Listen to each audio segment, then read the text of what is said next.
The moving and remarkable story of one of the greatest ecological discoveries of our time. I think it is a beautiful book. I'm so happy to have read this. Hello, welcome. I have been overthinking my content quite a lot recently. I'm doing a daily video challenge, so there has to be a lot of videos and a lot of things to talk about. I thought today I would do a chit chat get ready with me, so I've got my makeup and I thought we could talk about this book that I have just finished reading because it is so good and I think everyone should read it. This is the book in question. It's called Finding the Mother Tree, Uncovering the Wisdom and Intelligence of the Forest. A scientific memoir as gripping as any HBO drama series. The wisdom of a life of listening to the forest. I knew nothing about this book. I love gifts like this where someone has just picked up a book that they think you might like, maybe they've read it. I had no expectations, but it is so good. I still can't get over, this book is, well, it says $10.99 and we know that you can get them cheaper online or they cost more or less depending on the shop you go to, but if we just use that as an example, you get like a whole world in this book. Like, that's such a small amount of money, I think, for what it gives you. I know you are then investing your time as well in reading it for all of the things that it makes you feel and the journey it takes you on and the world that you get to live in through reading the book. I don't think that's a lot of money at all. It kind of baffles me that this is what books cost, because you're like giving someone another world. It's amazing.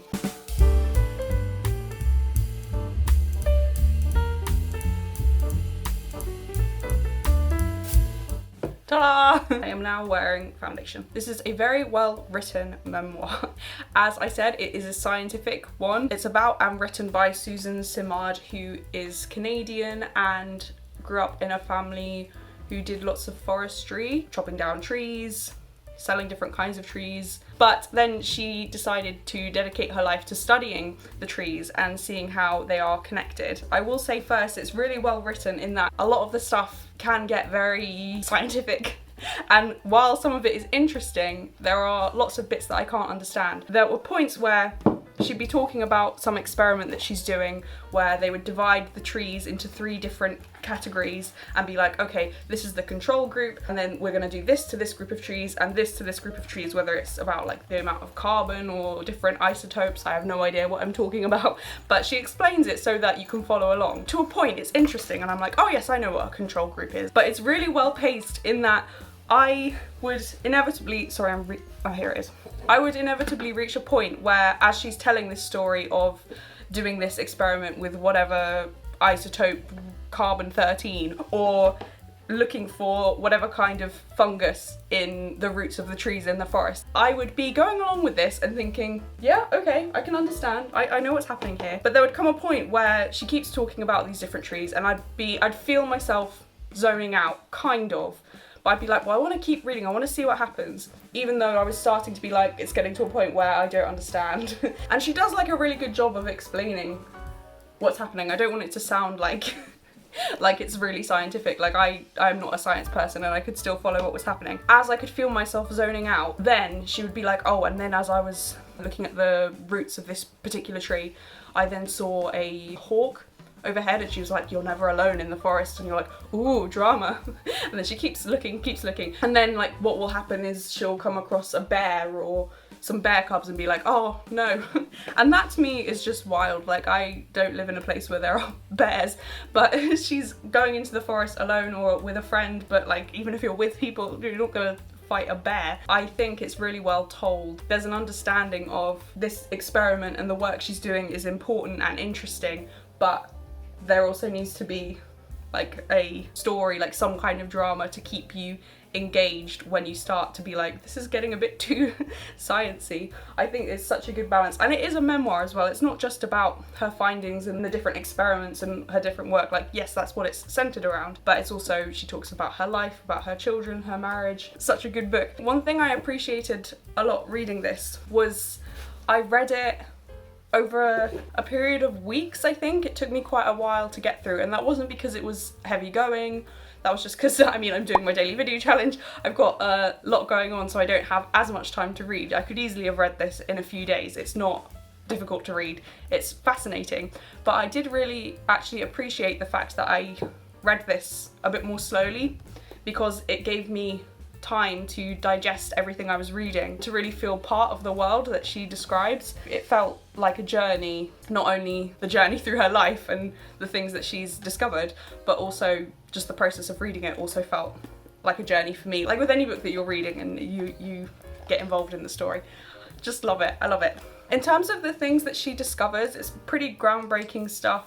She works out that the trees are connected and they help each other, and not only like their own children, like not only trees of the same species, but they will be helping other kinds of trees. So like, oh, I don't want to give examples because I'll probably mess them up because there were some that don't help others, because some of her experiments would involve like limiting the amount of light or the amount of, I don't know, she'd spray whatever isotope or chemical on these trees, and then she would track how the other trees are helping, and she'd be like, oh my gosh, when we deprive this other tree realizes that one is struggling, and through this underground network of all of like the fungus, all of the trees are connected, and so they can sense and help each other. She talks about the World Wide Web as a way that we are connected, but then she's saying that she's discovered that the trees are connected in a really similar way. I enjoy time outside anyway and going for walks. I find being out in nature really therapeutic, but it did give me a greater appreciation for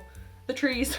Sounds so dumb, but she talks about how things are all in balance. So like I'm saying, if one tree is deprived of this thing that they need, then the other tree will step in and send more carbon or whatever the tree needs. And she talks about wildfires and just the way that we don't have an understanding of how nature works. Like everything really is balanced. Like at the end, she's talking about how the salmon in the river next to the trees in this particular part of Canada, how the salmon play a part in the nutrients of the trees along the waterfront, like connections that you wouldn't even have thought of. And while a lot of it was not concerning, but she does talk about climate change. There was one section where she talks about how because the temperatures are a lot hotter, it means that this particular, not beetle, I can't remember the name of I'll put it on the screen, but this particular bug, the larvae, how do you say that word in English?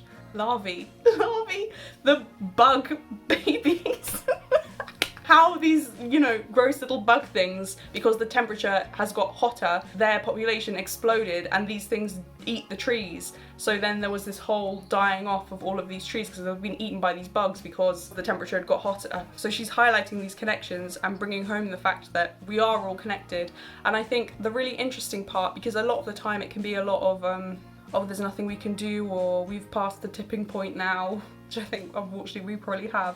But she talks about how there is hope for recovery, and if we leave, I mean, that's kind of what my channel is about. I like talking about how you can change your life and there is hope for recovery in a different sense, but how the forest, like if you leave it alone, there are all of these systems in place that we don't even understand yet, and there can be life returning even where it seems like there is no hope.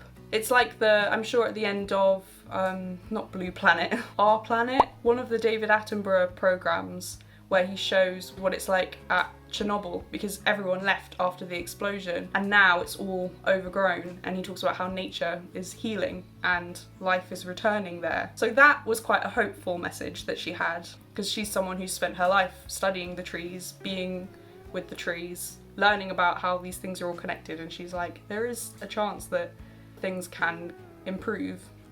It's not all like, oh my gosh, this is terrible. But I mean, it is terrible. The moving and remarkable story of one of the greatest ecological discoveries of our time. It's a very wholesome book. There's something about how specific it is and how well she tells her story. Gretchen Rubin talks about how we're most interested in like the idiosyncracies. Like it seems contradictory to be able to relate to something so specific if it's got nothing to do with your life. Like I have no idea what it's like to live in Canada, to live amongst these massive trees that she's talking about. It would seem like, why would I care, or why would I be able to relate to this? But because of the specificity of it, you're able to just see parallels to your own life. I talk about recovery, or how things are all connected and we can help each other, in the same way she talks about how the trees are all connected and how she worked with lots of other people on her experiments. And there's just something as well very admirable about how she has dedicated her life over decades to studying this because it's trees. You can't expect some kind of overnight result if you want to track like the way that they grow or how different things affect them. It's not going to be like, oh, we'll come back next week. It's something that's happening over a period of months and years. I think it's just a really wonderful book. Highly recommend. It's only, I think, 300 pages and it's got like nice photos in it as well. Can't really see. There was a really beautiful photo towards the end, let me show. Look at that.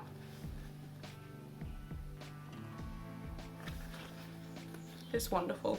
I hope you have enjoyed this video, this kind of chit chat, get ready with me, informal style. I really enjoyed talking about this book. Have you read this? Are you going to read it? Does it sound like the kind of thing you would be interested in? Please let me know in the comments. I'll leave a link to the book in the description if you want to check it out because I think it is really lovely. I mentioned I'm doing my daily video challenge, so I am uploading a new video every day. If you enjoyed this video and you're still here watching, hello! And if you want to follow along as I'm posting a new video every day, please subscribe so that you can see when the new video comes out. God bless, thank you so much for watching, and I will see you in the next one.